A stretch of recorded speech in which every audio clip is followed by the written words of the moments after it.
Welcome to Gold TV, and if you have not subscribed, please consider doing the same. This is your host David Gold, and today we are continuing with part 2 of Genesis 20. This chapter is loaded. I thought we would be through with the same chapter today, but since we're gonna stay here much further and glean all that the Father wants us to glean from the same. We will look at the burden of beauty from 7 perspectives and discussion points that the Lord has revealed to me as I've been on this chapter. And among them, these are the perspectives of God, of man, of women, leadership, and the society at large. We know that beauty is a great gift to the women who possess it, and even those without it reach out constantly to artificial vanity. Of course, true beauty is elusive, but that's a subject of another day. Today, let's confine ourselves to the beauty of Sarah, who is the mother of our faith.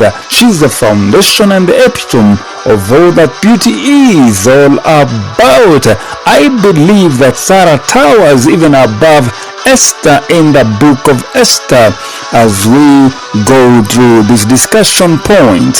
Discussion point number 1 is that God dressed Sarah with beauty. Sarah was so beautiful that her beauty was ageless, almost unnatural. That is, in her 60s, she was still in the Game of Thrones. Sarah was a walking miracle, a stunner and a head turner wherever she went. This is no exaggeration. Sarah was beautiful to the effect that she was still attractive to kings even at 60. Now, that is amazing. Kings are very choosy when it comes to beauty because many women will throw themselves at the kings. A king is someone whose levels of taste in women are guided by national pride because there are so many of them willing to give themselves freely to a king. To get a king attracted to your beauty as a woman, indeed, you must be very, very beautiful. Sarah was so beautiful that Abraham was afraid to die on her account, such that this prophet was worried he would lose her to other men one day or even get killed on her account. That kind of fear does not come from a woman who has got average beauty.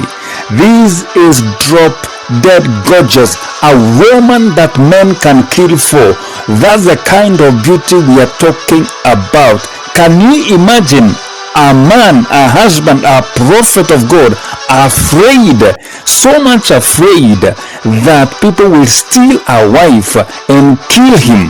Sarah was not only beautiful on the outside, but she was beautiful all within, even as Apostle Peter later tells us to be as beautiful as Sarah. She was cute, but never one day did she take advantage of Abraham's insecurities.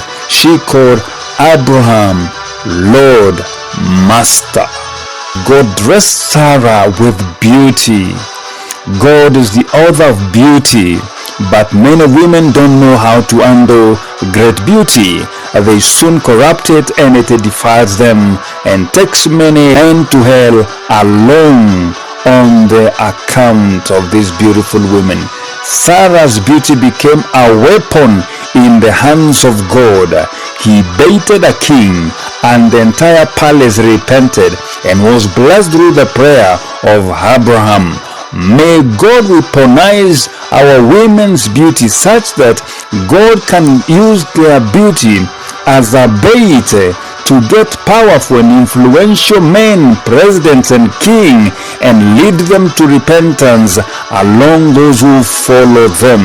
You see, many women are influenced by powerful men to sin with them, but Sarah never fell for the same. And I believe, even though God intervened, Sarah was not throwing herself to King Abimelech. She was faithful to Abraham, and Abraham was the only Lord in her life. So the lesson here is that unfading beauty comes from the Lord, and He holds the secret to eternal youthfulness. The Bible says in the books of Proverbs that the fear of the Lord is the fountain of youth.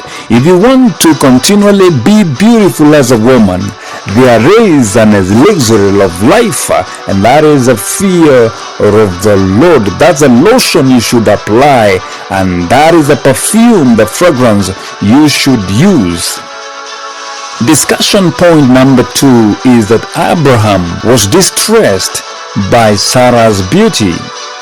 On account of Sarah's beauty, Abraham was constantly afraid. As we have seen, this prophet had no place to call home because he was a nomad. He used to live from place to place, and anywhere he went, he noticed that people were attracted to Sarah. He realized that people were more attracted to Sarah than the normal attraction where you look at someone and just pass. Sarah's beauty was too much to handle or contain even for Abraham. He knew that he was defenseless among strangers, and he wanted to avoid conflict everywhere that he went. So he concocted a family lie so that he would have a safe pass wherever he went. A whole prophet got into the habit of lying and living a lie, and it bothered his conscience, but his fears drove him to even ask Sarah to join his lying squad, and Sarah, of course, obliged. The lesson here is that we should not let our beauty become a stumbling block to those it is meant to help. Discussion point number 3 is that Sarah was also stressed by her beauty. In the matrix of the burdens of beauty, we find that Sarah was so beautiful that it not only stressed the husband but also stressed her too. Sarah could not be at peace because Abraham was not at peace. Her beauty became a source of stress. It meant that Abraham could not adequately protect his wife, and Sarah knew this was a great weakness in any man. Our women love protection. So if you cannot protect me as a woman, why should I even stick by you by any chance? This fear characterized their marriage, and soon it graduated from fear to living a lie. If you cannot master your fear, you apply lies so that you can hide the fear. She had to help Abraham to fake their identities wherever they went. Instead of being a proud couple, husband and wife, they settled for mere siblings, a brother and a sister, to avoid conflict. Sadly, they were soon to realize that no matter how you present yourself to people, you will sooner or later face conflicts. Even while she told the people that she was Abraham's sister, she realized that they were attracted to her. So, what do you tell someone who you have told you are the sister to Abraham, and then he comes strongly and is romantically attracted to you or sexually attracted to you? You see, the lie collapses. Every beautiful woman will have to deal with what we call the burden of beauty. Sarah was no exception. With great beauty comes great responsibility and burden. In fact, very few women can handle beauty with a clean heart. Very few women can handle beauty with humility. Every great beauty comes with great attraction. Many men, even losers, will get attracted to you, my sister. While any woman may tell off a loser from afar and reject them, few women can resist the lure and the glory of great men, kings, politicians, and stars or celebrities. Abraham had nothing to offer Sarah as a nomad. So guess what happens when a king gets attracted to a poor man's wife?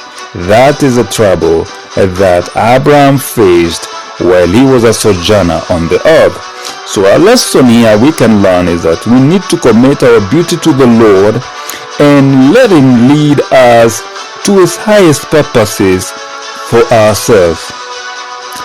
A beauty burden is a burden like any other, and Jesus in Matthew 11:28 says, "Cast your burdens unto me, all you that are heavy laden." It's good to cast our burdens to the Lord. The problem with many cute women is that they run away from the Lord because they want to run their own show. They want to carry their own burdens because they think by reason of their beauty they are wise. Well, we know, all of us, that most beautiful women, they have nothing between their ears. So the best thing that a beautiful woman can do is to humble themselves before the Lord. And even if they are wise and they look as if they are learned, there is always an Achilles heel in the burden of beauty, because whereas they can be able to manage it to a certain level, there's a level of wealth they cannot be able to escape. They will become entrapped by richer men, or when Satan comes and presents the whole world to them, they'll always capitulate to the things that glitter.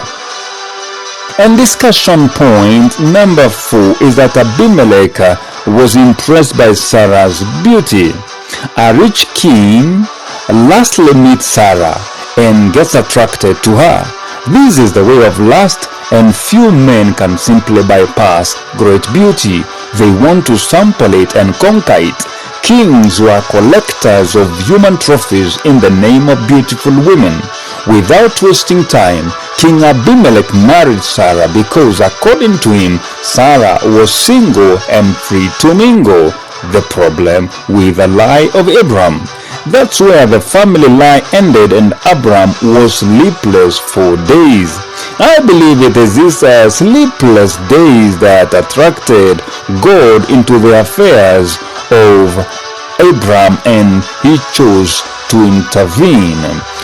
When a prophet lacks sleep, even God is disturbed, and because they had a covenant with each other, God decides to visit a king at night.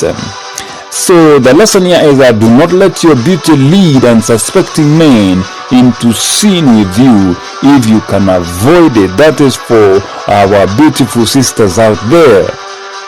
And discussion point number 5 is Abimelech addressed on account of Sarah's beauty, or warned by God, or dressed properly. God decided to intervene on account of Sarah and Abraham, and so he severely came in a dream and warned King Abimelech so severely. In fact, the king was told he was a dead man unless he returned the woman to the rightful husband. God was not interested in discussing the lies of Abraham or his weaknesses, but rather God magnified and stood up for Abraham and the wife. This shows you how God actually values and protects marriage of his people. God's approach was serious and left no room for negotiations whatsoever. Even though the king was innocent, God took the glory for it and told him that it is him who had kept him from either touching or sinning with Sarah. And here what I get as a lesson is that let's use our beauty to cause divine intervention and visitation to those who do not know the Lord. So these are great use for beauty. If our beauty can cause God to visit a heathen king, that is a very beautiful lesson. And so the lesson discussion number 6 is King's Palace depressed on account of Sarah's beauty. When the king told his people what had happened the previous night when God had visited him, everyone was afraid. Not only was everyone afraid, but suddenly a great evil had fallen the palace of the king Abimelech. Every woman had inherited Sarah's curse. What was Sarah's curse? This beautiful woman, even so she was so beautiful, she could not give birth. So everybody else around King Abimelech became barren and they could not give birth. Why? Simply because their king had stolen a prophet's wife. So like the leader, so goes everybody around the head.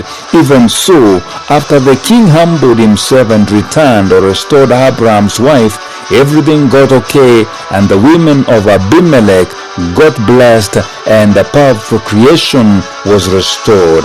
This is the power of restitution.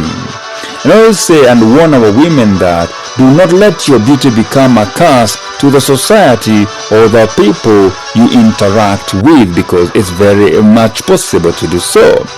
And discussion point number 7 is that Abraham was blessed on account of Sarah's beauty. The Lord used the bait of lust on King Abimelech to bless Abraham. God knows where the fish and the money is, and he knows the bait to use to get you ahead in life. Abraham did not labor to get his wealth, but rather it became an outflow of God's intervention and favor in his life. But look at what God used. God used the beauty of Sarah to attract a rich king to Sarah. Now, it's amazing how these things work out, but God knows everything, and God is a master of orchestrating events. All things work together for good to them that love God, those who he has called according to his purposes. It is true that beauty is a great asset to any man or woman who knows to use the same to his or her advantage. Many women have used their beauty to advance their careers, their families, or even bank accounts. Of course, you know what I mean. Whereas beauty can be misused and corrupted this way to get ahead in life, you have had those women who slip their way to the top. There's a genuine path that God can use our beauty for the general good of your people and society. Sarah never asked for a coin from Abimelech. Abraham never asked for a dime from Abimelech. So Abraham was not prostituting Sarah. Sarah was not prostituting herself. They were not promenading the beauty of Sarah to get anything from anybody. Abraham was not playing a pimp. God himself touched and influenced King Abimelech to pay Abraham for invisible damages. Now that's crazy. On account of Sarah, Abraham got quick wealth in oxen, cattle, sheep, servants, and lots of silver. So God is able to use our beauty as a source of blessing for the nations, and not just yourself and the family. You know that Sarah is our mother of faith, and the wealth of Abraham that came through our beauty is our wealth, which we as the children of God say that is the covenant wealth, the blessing of Abraham, which part of it is wealth, tangible wealth, even of gold and prosperity in physical matters. That is the wealth we contact by the reason of the association that we have of faith, because our father of faith is Abraham. What about Sarah? She was a beautiful woman. So there's a word to give to every beautiful woman out there who can handle it. God bless you, and let us spread the love, spread the word, and let's be beautiful for God inside and out, perfecting holiness in the fear of God. Beautiful woman, please do not use your beauty to attract men into your life for illicit sex. That is a no-go zone. And you, man of God, don't pimp your wife. Don't play a pimp whatsoever. Protect your wife, and God will bless you.